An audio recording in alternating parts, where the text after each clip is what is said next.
Subscribe பட்டனை அமுக்குங்க, bell பட்டனை அமுக்குங்க. வாழ்க வளமுடன். இப்படிக்கு பாட்டி வைத்தியம். வணக்கம்ப்பா, உங்க பாட்டி பேசுறேன். இப்ப கேள்வி பதிலுக்கான பதில சொல்றேன், நீங்க கேட்டுக்கோங்க. டீ கடை அப்படிங்கிறவங்க கேட்டிருக்காங்க. அவருக்கு மூலமா 3 வாரமா பிளட்டா போதான், என்ன செய்யறதுன்னு கேட்டிருக்காங்க. பிளட்டா போகுதுனாப்பா உங்களுக்கு நல்லா உள்ள புண்ணு விழுந்துருச்சுப்பா. பிளட்டா போனா நீங்க இந்த துத்தி கீரை இருக்குல்ல, துத்தி கீரையும் சின்ன வெங்காயத்தையும் எடுத்து, துத்தி கீரை இவ்வளவு, சின்ன வெங்காயம் இவ்வளவு, சின்ன வெங்காயத்தை தோலை உரிச்சு ரெண்டையும் ஒன்னா மிக்சியில போட்டு நல்லா சாறு புழிஞ்சு அந்த சாரை காலையில குடிச்சிருங்கப்பா. அப்புறம் இந்த வெங்காயம், சின்ன வெங்காயத்தை ஒரு 100-150 கிராம் வெங்காயத்தை நறுக்கி நெய்யில வதக்கி உப்பு போட்டு வதக்கி அதுல சுடுசாதத்தை போட்டு பிசைஞ்சு சாப்பிடுங்க. அப்புறம் துத்தி இலைய சாறு எடுத்து அந்த சாரை நீங்க விளக்கெண்ணெயை ஊற்றி காய்ச்சணும். காய்ச்சும் போது அந்த தண்ணி சத்தெல்லாம் வத்தி அது தைலமா மாறும். அந்த தைலத்தை நீங்க படுக்கும் போது அந்த ஆசன வாயில தடவிட்டு படுங்க. இப்படியே செஞ்சுட்டு இருந்தீங்கன்னா உங்களுக்கு நாளடைவுல சரியாயிரும். தண்ணி நல்லா குடிங்கப்பா. பழங்கள் கீரைகள் எல்லாம் நல்லா சாப்பிடணும். கேட்டிருக்காங்கப்பா, கர்ப்பமா இருக்கும்போது மாமியாரு ஓர வெட்டி 2 பேரும் அழ வச்சாங்க. அதனால எனக்கு 7 மாசத்துல பையன் பிறந்துட்டான். மாமியார் தேல் கொட்டின மாதிரி பேசுவாங்க. இப்ப அவனுக்கு 3 வயசு ஆகுது. எங்க கணவர் அம்மா பேசுறத மறந்துருங்கிறாரு. எப்படி நான் மறக்க முடியும்? இவரை நான் விவாகரத்து பண்ணலாமான்னு நான் நினைக்கிறேன். அவ்வளவு கஷ்டமா இருக்கு.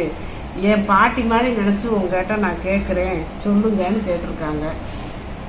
எதுவுமே கொஞ்ச நாளைக்கு தான்ப்பா கஷ்டம். பெண்கள்னாலே கஷ்டப்பட்டுதாப்பா வாழணும். ஒரு கர்ப்பமா இருக்க பொண்ணை உங்க மாமியாரும் ஓரகத்தையும் அப்படி பேசிருக்க கூடாது. தப்பு தான். அவங்க செஞ்சது மகா தப்பு, மன்னிக்க முடியாத தப்பு தான். என்ன பண்றது?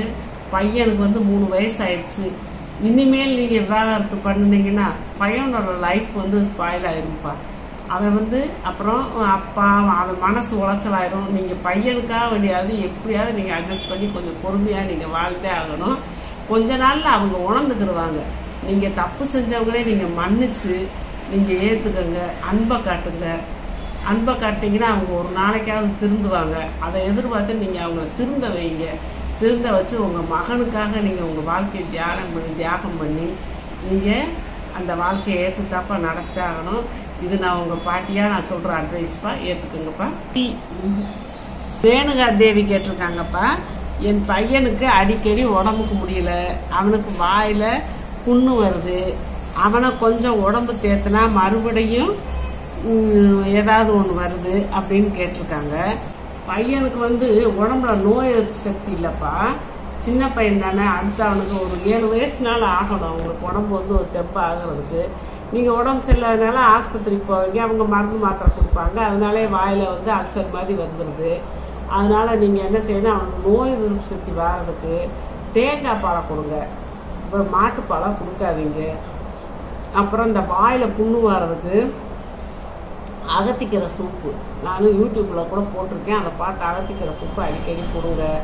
மணத்தக்காளி கீரை சூப் வச்சு கொடுங்க. இப்படியெல்லாம் செஞ்சீங்கன்னா அவனுக்கு அந்த வாய்ப்புண்ணு ஆறும். அவனுக்கு புளிக்காத மோர், ஏன்னா அடிக்கடி அவனுக்கு உடம்பு சரியில்லாம போகுங்க. புளிச்ச மோரோ புளிச்ச தயிரோ கொடுக்காதீங்க. தயிர் கொடுக்கலாம். கெட்டி தயிரை கூட, புளிக்காத தயிரை அவனுக்கு அடிக்கடி சாப்பிட ஒரு பவுலில் ஊற்றி ஸ்பூன் போட்டு கொடுக்கலாம். இல்லாட்டி மோரா கொடுக்கலாம். அவனுக்கு காரமெல்லாம் குறைச்சிக்கிட்டு கொஞ்சம் இம்யூனிட்டி தர்றது, எலும்பு சூப்பு, காய்கறி சூப்பு, முருங்கைக்கீரை சூப்பு நான் யூடியூப்ல போட்டிருக்கேன். இப்படி எல்லாம் கொடுத்தீங்கன்னா அவனுக்கு உடம்புல எதிர்ப்பு சக்தி வரும்பா, நல்லா இருக்கும். வாய் புண்ணுக்கு மருந்து சொல்லுங்கன்னு சொல்லி JUY அப்படிங்கிறவங்க கேட்டிருக்காங்க. வாய் புண்ணுக்குப்பா வயிற்றுல புண்ணு இருந்தாத்தாப்பா வாயில புண்ணு வரும். நீங்க வயிற்றுல புண்ணு வராம பார்த்துக்கணும்னா காரம் புளிப்பு ரொம்ப சேர்த்துக்கிறாங்க. அப்ப வயிறு புண்ணாயிரும். அதனால வாயில புண்ணு வரும். நீங்க மோர் சாதம், தயிர் சாதம் நல்லா சேர்த்துக்கோங்க. காரத்தை குறைச்சிக்கோங்க. இந்த மணத்தக்காளி கீரை கொழுந்தாவை எடுத்து நல்லா அலசிட்டு வெறுவாயில போட்டு நல்லா மென்று முழுங்கிருங்க. அப்புறம் வேணும்னு அது ஒரு வைத்தியம். 2வது தேங்காய் சில்லு இருக்கு பார்த்தீங்களா, அதை நல்லா மென்று அந்த பாலெல்லாம் அந்த புண்ணில் படுற மாதிரி ஒரு நாளைக்கு காலையில் 2 தேங்காய் சீனு கூட தின்னு போடணுங்க. நல்லா மென்று போங்கணும். சும்மா அரை குறைவாக நான் தேங்காய் சீ திங்கிறது மென்று போகக்கூடாது. நல்லா மென்று அந்த பாலெல்லாம் வர்ற அளவுக்கு நல்லா தண்ணியாக முழுங்கணும்ப்பா. அப்படி செய்யுங்க. மணத்தக்காளி கூட்டு வச்சு சாப்பிடுங்க. மணத்தக்காளி சூப் வச்சு சாப்பிடுங்க. வாய்ப்புண்ணு சரியாயிடும். நித்யா விஜய் கேட்டிருக்காங்கப்பா. 3 மாதத்துக்கு முன்னால் அபார்ஷன் பண்ணிட்டோம், திரும்ப எப்போ குழந்தைக்கு ட்ரை பண்ணுறதுன்னு கேட்டிருக்காங்க. 3 மாதம் ஆயிடுச்சுங்கிறீங்கப்பா.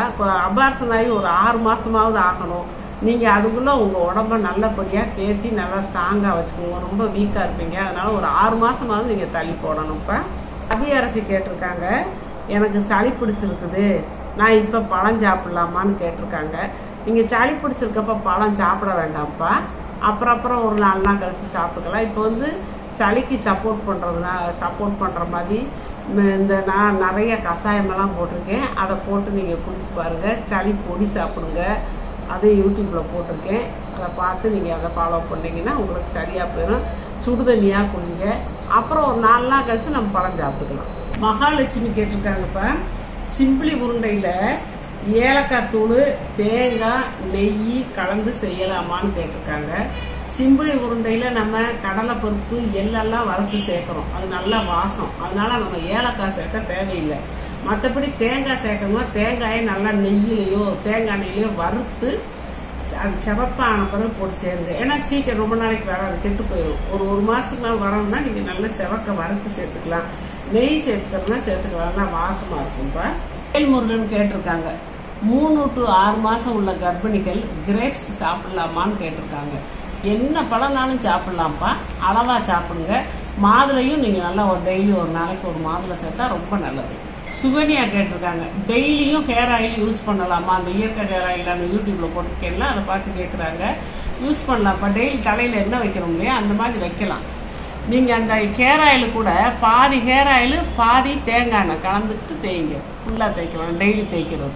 புவனேஸ்வரி கேட்டிருக்காங்க. அவங்களுக்கு பீரியட்ஸ் ப்ராப்ளம் இருக்குது. கல்யாணம் ஆகி 4 வருஷம் ஆகுது. இந்த வெண்டைக்காய் வைத்தியம் சாப்பிட்டா பேபி தங்குமான்னு கேட்டிருக்காங்க. இதனால பேபி தங்கும்னு நான் சொல்ல மாட்டேன்ப்பா. கருமுட்டை அந்த டியூப்ல தங்கி இருக்கும்போது அதனால பிரச்சனை வந்தா தான் நான் அந்த வெண்டைக்காய் வைத்தியம் சொன்னேன். கருப்பையில் டியூப்ல அடப்பு இருக்கும். அவங்களுக்கு கர்ப்பம் தங்காம போகுதுல, அவங்களுக்கு தான் நான் இந்த வெண்டைக்காய் வைத்தியம் சொல்லியிருக்கேன். இதை நீங்க ப்ராப்ளம்னா உங்களுக்கு தைராய்டு ப்ராப்ளம்னா இன்னும் நல்லா பார்த்துடுங்க, கேட்டுடுங்க. பாரத் அலி கேட்டிருக்காங்க. நீங்க மதுரையா அப்படின்னு கேட்டிருக்காங்க. ஆமாப்பா, நான் மதுரை தான். இப்ப நிறைய பேர்ப்பா நான் அவங்க கொஸ்டினுக்கு ஆன்சர் சொல்றதுலன்னு கேக்குறாங்க. சொல்லிக்கிட்டு தான் இருக்கேன். நான் அதுக்குன்னு சொல்லி பார்வையாளர்கள் கேள்வி பதில் நான் போட்டிருக்கேன். அதை பார்த்துக்கோங்கப்பா. அதை பார்த்தீங்கன்னா உங்களுக்கு தெரியும். நான் வரிசையா கேள்வி பதில் போட்டுக்கிட்டே இருக்கேன். அதில் போட்டு பார்த்தீங்கன்னா நீங்கள் கேட்ட கேள்விக்கெல்லாம் நான் பதில் சொல்லிடுறேன்ப்பா. அதை கட்டாயம் நீங்கள் பார்த்து தெரிஞ்சுக்கோங்க. சப்ஸ்கிரைப் பட்டனை அமுக்குங்க, பெல்லு பட்டனை அமுக்குங்க. வாழ்க வளமுடன். இப்படிக்கு பாட்டி வைத்தியம்.